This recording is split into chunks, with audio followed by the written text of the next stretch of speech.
Hey guys, welcome back to my channel. This is Varun Tahin. In our previous session, we took scenarios on how to hit public APIs using examples of YouTube Data API.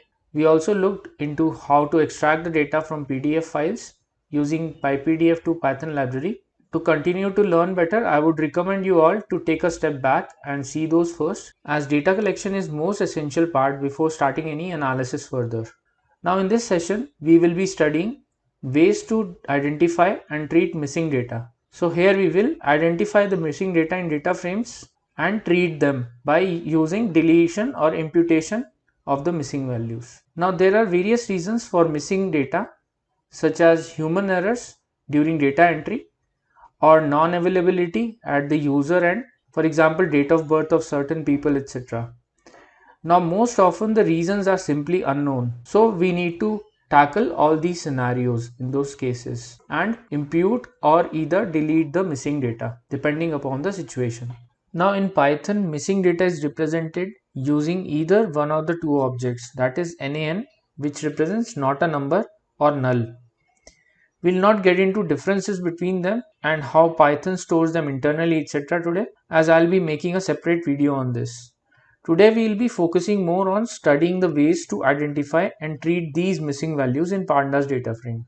Now there are four main methods to identify and treat these missing data. First one is null, which indicates the presence of missing values and returns a boolean. The second one is not null, which is the opposite of is null, which returns a boolean. Drop NA, which drops the missing values from a data frame and returns the rest of the data frame. Fill NA, which fills or imputes the missing data values by a specified value. Now we will take one exercise, and for that we will have one data set, which is Melbourne house pricing data set. So this data set I have uploaded in my GitHub repository, and I will give the link in the description also for you guys to download. So when I go to this, you will have this option of download from here, where you can download this CSV from. Now coming back, so if you load this dataset, you will observe that it will have prices of houses located in some suburbs of Melbourne. Along with the house dimension, it will also have some traits listed that we can observe and do analysis on. So let's try and load that dataset. So we'll first import our libraries. We'll say import numpy as np, import pandas as pd. Okay, so now I will do pd dot read underscore csv to load this dataset, and it is melbourne dot csv. This is the file name. So when I do df dot head, you will see some initial 5 rows which this dataset have, and you will be seeing the suburb address along with some of the important traits in this, okay, along with the pricing. So the first few rows contain missing values also, you guys can see here with NaN in certain columns of this data set. Now let's quickly look at the structure of the data frame, that are types of columns, etc. So for that, we have already seen in the previous video, we will use df dot shape to identify the structure, that is it has 2 3 5 4 7 rows and 21 columns. And to identify the types of columns, we will use df dot info. Okay, this is the method. So here you will see that it will have these 21 columns starting from 0 to 20 with all the column names and everything with d type. So it has mix and match of various data types like float, object, int, etc. Okay, and these are non-null values. So it represents that none of the columns have entirely null values in it. Okay, but there can be cases where individual cells have nulls in it. So our next task is to identify those missing values. So here also you will observe that total rows are 2 3 5 4 7, and for some columns all of them are non-null, and for some of them you can see various values like the other values which are not matching these. So how to identify null values? So these columns which have values other than 2 3 5 4 7, So this represents that it will have the rest of the values as none values for those many rows. Now we will move on to identifying the missing values. So the method isNull and notNull are most common ways of identifying the missing values. Now while handling missing data, we first need to identify the rows and columns containing the missing values, then count the number of missing values, and then decide how do you want to treat them. Okay, so this is a 3-step process, and it is also important that we first treat the missing values in each column separately rather than implementing a single solution for all of them. Okay, so by a single solution I mean replacing all NaNs by means of a column or median of a column, like that. Okay, so a point to note here is that isNull returns a boolean true or false, which can then be used to find the rows or columns containing those missing values. Now let's use isNull. So I'll say df dot isNull. Okay, so it will give false for the cells where non-null value is there, and for the rest it will give true, like these. Okay, where nulls are coming. So this is across each of the rows and columns. Now to identify the missing values in column, let's first compute the total number of missing values in the data frame. Okay, so we can calculate the number of missing values in each column by df dot isNull dot sum. So it will give you which all columns will have null values and which all have non-null values. So the columns where you are seeing non-zero values are the ones where the nulls are coming, and those many nulls are coming. So this basically does a sum of null values in those columns. Now here we can note that some of the columns have extremely large number of missing values, such as price, bedroom 2, bathroom, building area, year built, etc. So in such cases, we should be very careful in handling missing values, since if we replace them by arbitrary numbers such as mean or median, the entire further analysis may throw unrealistic or unexpected results. Now the functions any and all are quite useful to identify such rows and columns having missing values, in which any returns true when at least one of the values satisfy a condition, and all returns true when all the values satisfy a condition. So those are similar to an or an and condition in a conditional block of Python. Now we'll check columns having at least one missing value. So for that we will do df dot isNull dot any. So these are the columns which have at least one missing value in them. Okay, those columns will have true in that, and there is an equivalent method of writing this.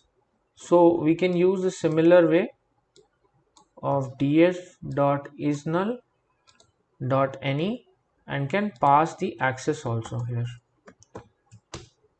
So you will observe in this case it will have the similar results because by default any operates on columns. Now we have identified the columns having missing values and have also computed the number of missing values in each. Now let's do the same for rows. So identifying missing values in rows, the same methods can be used, any and all, and where at least one and all missing values can be found respectively. So to specify that, the operation should be done on rows, and we need to use access equals to 1 as an argument. So instead of using access equals to 0, we will use access equals to 1. And here you will find that it has fetched for the rows which has any column has none, and it has set true in that, otherwise it has set false. Now to find out rows having all the missing values, we'll use the same method and just replace any by all. Okay, so it will fetch us all the rows which has all the none values in its columns. So here false denotes that none of the rows displayed here have all the column value as none. Now we can also do a sum to check how many rows have all the missing values. So to do that, we'll simply use this and do sum operation on it. So here you will see that there are no rows having all the missing values. So if there were, we have to remove them. And often we may also want to remove the rows having more than certain threshold number of missing values. So to do that, we need to count the number of missing values first in each row using sum. So we'll now calculate the sum of missing values in each row. Okay, so we'll take this and then do sum, and on axis we'll say as 1. Okay, we have now identified the number of missing values in columns and also number of missing values in rows. Now let's move on and treat the missing values. So there are broadly two ways of treating missing values, namely deletion, which deletes the missing values, and imputation. So via imputation there can be several ways. That is, first is imputing by a simple statistics, that is by replacing the missing values by another value, commonly mean, median or mode techniques, or predictive techniques also. So in predictive techniques we can use statistical models such as KNN, SVM, etc. to predict and impute the missing values that we can see later. Now in general, imputation makes assumption about the missing values and replaces the missing values by arbitrary numbers such as mean, median, etc. So this is the reason it should be used only when you are reasonably confident about the assumptions. Okay. Otherwise, deletion is often safer and recommended. You may lose some data but will not make any unreasonable assumptions. Now there is a caution that we should always have a backup of the original data if we are deleting the missing values, so that we don't lose them, okay, after imputation if something goes wrong. Now there is some additional stuffs for reading. Now one can debate how you treat the missing values. So it should ideally depend upon the understanding of why missing values occur. The reasons are classified into categories such as missing completely at random and missing at random missingness that depends upon missing value itself. So we will not discuss why missing values occurs, though you guys can read this article if interested. I will give this link in the description. Let's now treat missing values in column. Let's look at the number of NaNs in each of the column again, and this time we will look it as a percentage of missing values in each column. So notice that we'll calculate the number of rows as len of df dot index. Okay, so let's sum up the missing values column wise now. So we'll use df dot is null dot sum as we have used before. Okay, and then divided by len of df dot index. Okay, and to calculate the percentage we will multiply this whole thing by 100. Okay, and then let's round this figure off. So I'll use round function here with 2 as a precision.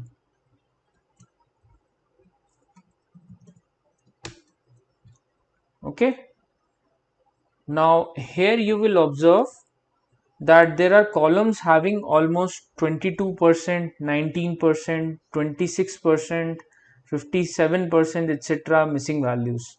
Okay, now when dealing with the columns we have two simple choices: either delete them or retain the column. Now if we retain the column, we'll have to treat them. That means that we have to delete or impute the rows having missing values. Now if we delete the missing rows, we will lose the data, and if we impute, we will introduce certain kind of bias in that. Now apart from number of missing values, the decision to delete or retain a variable depends on various other factors such as the analysis task at hand. So there can be scenarios which depend upon how you treat them. Then the usefulness of that variable, that will be basis upon our understanding of the problem, and the total size of available data, that is, if we have enough we can afford to throw away some of it, and there are other factors also. Now let's take some example here to understand some of the situations to decide what to do with these missing values. So let's say for an example that we want to build an ML model of linear regression to predict the house prices in Melbourne. Now even though the variable price you can see here has about 22% of missing values, we cannot drop the variable since that is what we want to predict. Now similarly, we would expect some other variables such as bedroom to bathroom, landslide, etc. to be important predictors of the price, and thus we cannot remove those columns also. Now there are other columns also such as building area, which although seems very important, but we can see that it has more than 50% of the missing values. So it is impossible to either delete or impute the rows corresponding to such large number of missing values without losing a lot of data or introducing heavy bias. So thus for this exercise, let's remove the column having more than 30% of the missing values, that is building area, year built and council area. So now let's remove these three columns. So we'll use df.drop for that along with column name. Okay, so first is building area,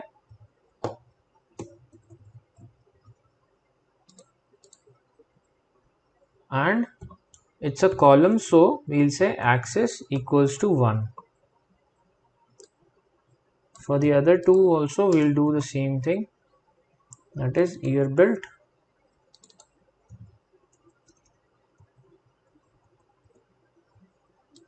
and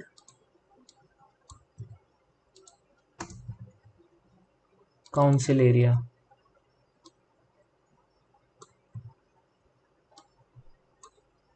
Okay, and then assign them to df data frame only.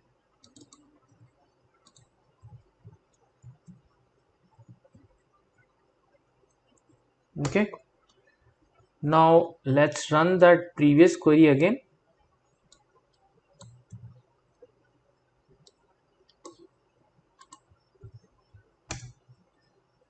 So you will find here that those three columns are removed now, and now we are left with columns having maximum of 26% of missing values, that is land side. Now let's see treating of missing values in rows.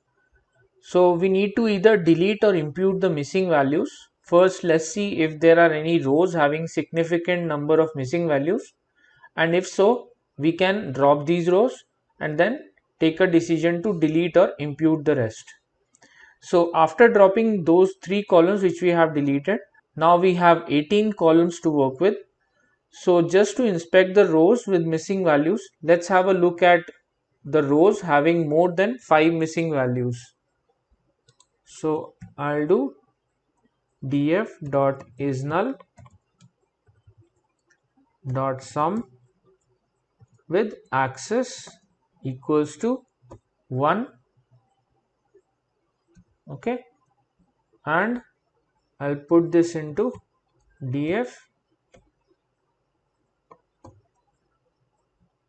with a condition of greater than 5. Okay, now if I execute it, you will notice that an interesting pattern arises and many rows have multiple columns missing. Okay, now since each row represents a house, it indicates that there are houses whose majority data has either not been collected or is unavailable. So such observations are anyway unlikely to contribute to predictions of prices. Okay, so thus we can remove those rows with, let's say, more than 5 missing values. Now let's first count the number of rows having greater than 5 missing values. So I'll use the above function which we used previously. Copy it here, then do index and then apply the len function. Okay, so this will give you that 4 to 7, 8 rows have more than 5 missing values. Now let's calculate the percentage for it. So I'll use the same method. Okay, now divided by len of df dot index, that is the total number of rows of that data frame, and then we will multiply this by 100. Okay, so thus about 18% of rows have more than 5 missing values. Now let's remove these rows and count the number of missing values which are remaining. Now to do this, we can use two ways to approach this problem. First is deleting the number of rows, or second is applying a reverse function and assigning those data frame to the original data frame. So we will use the second method here. So what I'll do is I will copy this, okay, and paste it here, and I'll just reverse the condition here and make it less than equal to, and assign this to data frame, which is our original data frame.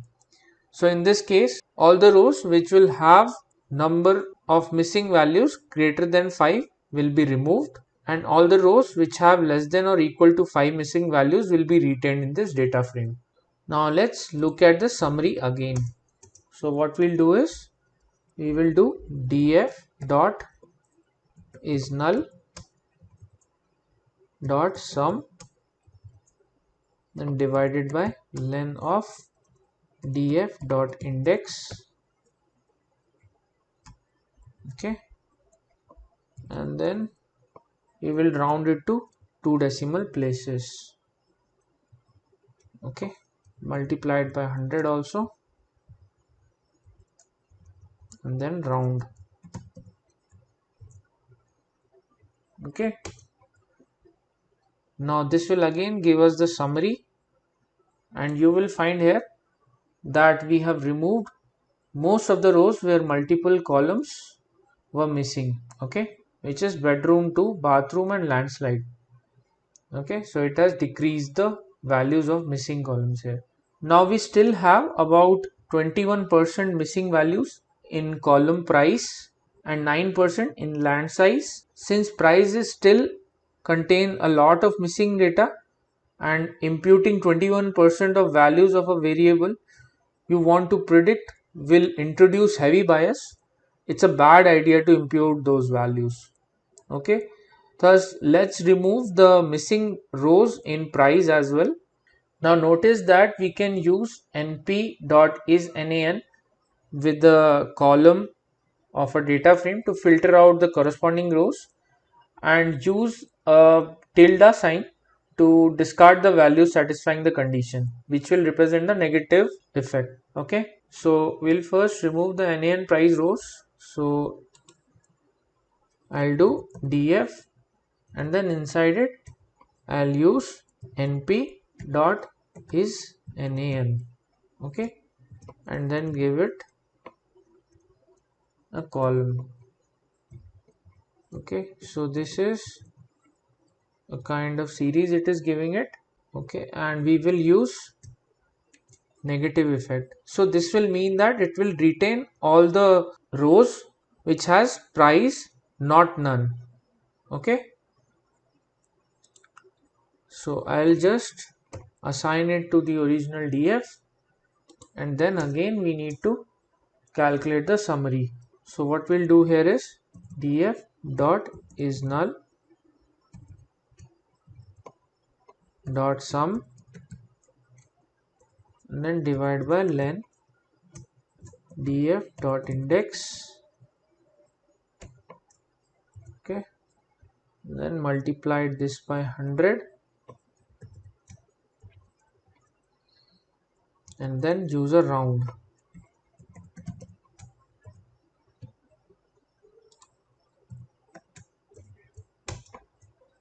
Okay, so here you will notice that we have land side as the only variable having a significant amount of missing values left. Price has also been tackled. Now let's give this variable a chance and consider imputing the NaNs. Okay, so in case of land side, we will impute the values. The decision whether and how to impute will depend upon the distribution of the variable. For example, if the variable is such that all the observations lie in a short range, let's say about 800 square feet to 820 square feet for an example, okay, then you can take a call to impute the missing values by something like a mean or median. Okay, so in case of land side, we will be doing similar thing. So let's look at the distribution now. So I will take land size and do describe.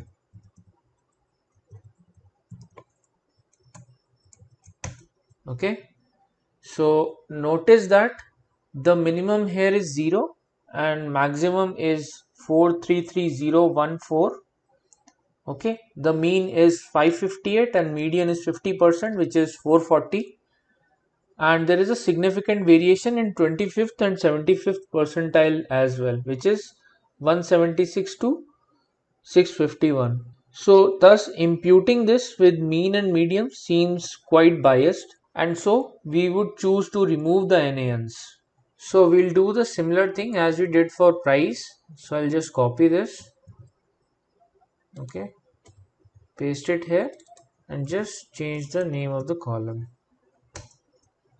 Okay, so here you will observe that we have reduced the NAN significantly now because land size is also 0 now. So only variables bathroom, car, latitude and longitude have small number of missing values that are most likely the same rows will have latitude and longitude missing.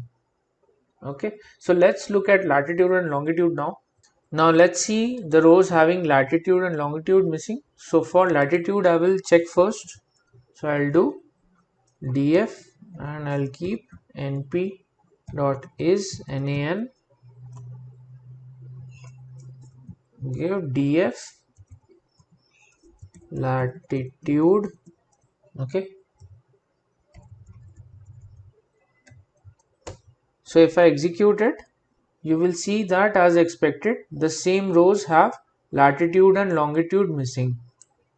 Okay, so both in latitude and longitude NANs are coming in almost every rows here. Now let's look at the summary statistics for these. So for that I will use df.log function. Okay, so guys, if you have not seen the pandas video, this is highly recommended that you see it because all of the syntax that is used in this session are most prominently used in the panda video that explain all of it. Okay, so here I am choosing all of the rows, so I'm using colon here and I'll be selecting only latitude and longitude. So latitude and longitude. Okay, and I'll do a describe on this. Okay,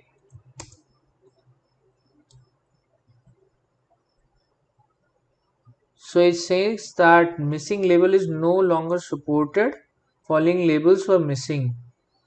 Okay, let me check the labels. Okay, so the data set has a typo in longitude spelling. So for now I will use the same spelling here. Okay, now you can see here that the distribution of both latitude and longitude is quite narrow, and a good way to estimate the spread of data here is to look at the difference between the mean and median. That is, if the mean and median difference is lower, then it is better, and the variation from 25th to 76th percentile. Okay, so it is quite small in this case, as you guys can notice. Okay, between the mean and the median and between 25th and 75th percentile. So thus let's impute the missing values by mean value of latitude and longitude respectively. So we can safely do that. So I will first do df.log. Okay, so this is I am imputing the latitude and longitude with mean.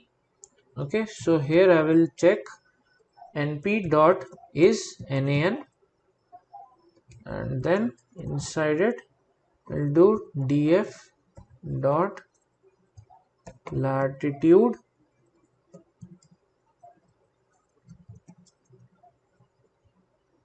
okay, and just for this column which is latitude, I will impute it via mean. So I'll again say df latitude dot mean. Okay, similarly we will do it for longitude also. Okay, so longitude spelling is somewhat like this here, so I'll be using it the same way. Okay, and now let's check summary statistics. Okay, so I'll do df dot is null dot sum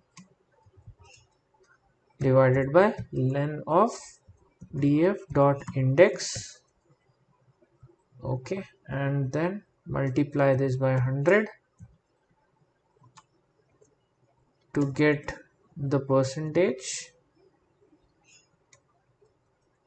Okay, and round it off to 2 decimal places. Okay, now here you will observe that only bathroom and car are left with 0.01% and 0.46% of NaN respectively. The latitude and longitude have 0 NaNs now. And since bathroom and car NaNs are very small numbers of rows, it does not really matter whether you delete or impute. So however you want to do it, you can do it. So let's have a look at the distribution for that also. Okay, so I'll use the same distribution function here for both of those columns.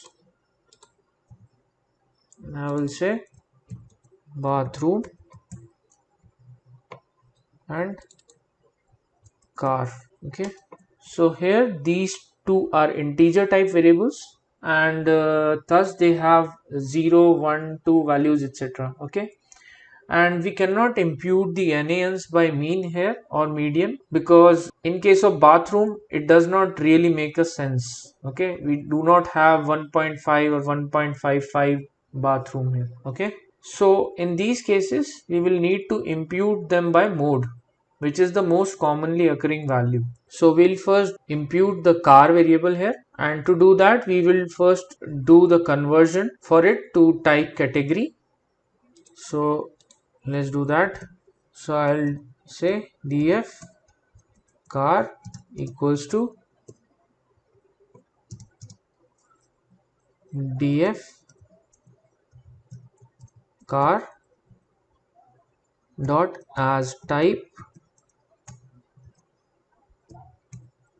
category. Okay, and then we will display the frequency of each categories. Okay, so for that we'll use df dot car dot value underscore counts.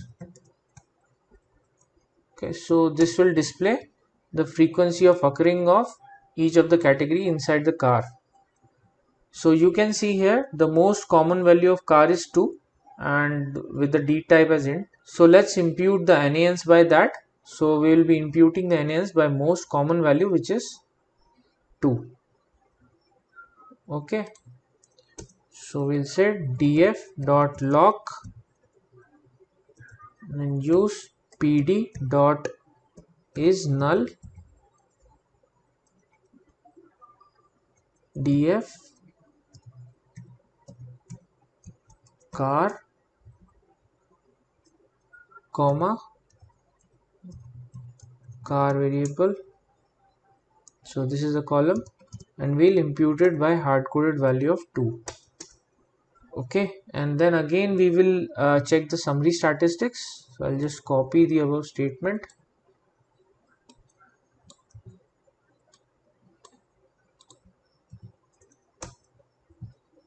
Okay, now here you will again observe that in car 0 NaNs are there. So it has imputed 2 as the mod value, that is most occurring value. So similarly we will do in the case of bathroom also. So I'll just copy it.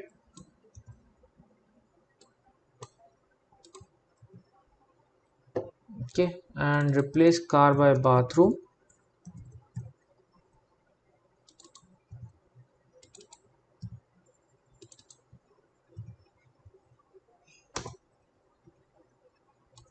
Okay, so here we will see that the most occurring one is 1.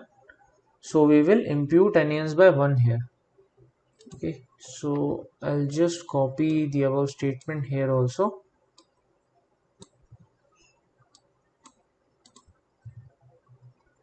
And change this to bathroom. And this will be 1. Okay, so you guys can see here that we have now a data frame with no missing values. So let's finally look at how many rows we have lost in the process apart from the 3 columns which we have lost originally. Okay, so let me do df dot shape. Okay, so this is 13603 and 18, and let me do df dot index. Okay, calculate its length and then divide it by the original length. Okay, which was, let me check,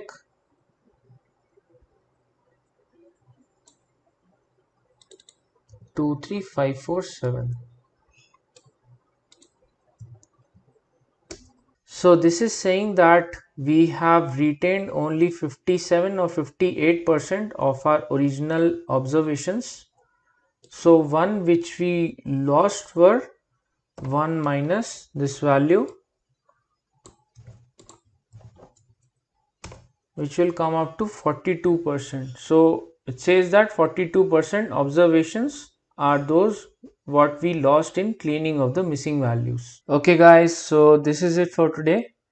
Please let me know in the comment section if you have any doubts on any of the topics taught, or if you want me to cover any of your favorite topics.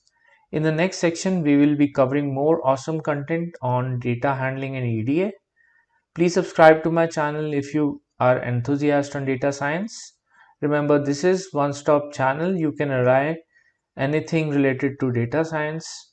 Also, please stay safe at your home and keep yourself engaged. Thank you and take care.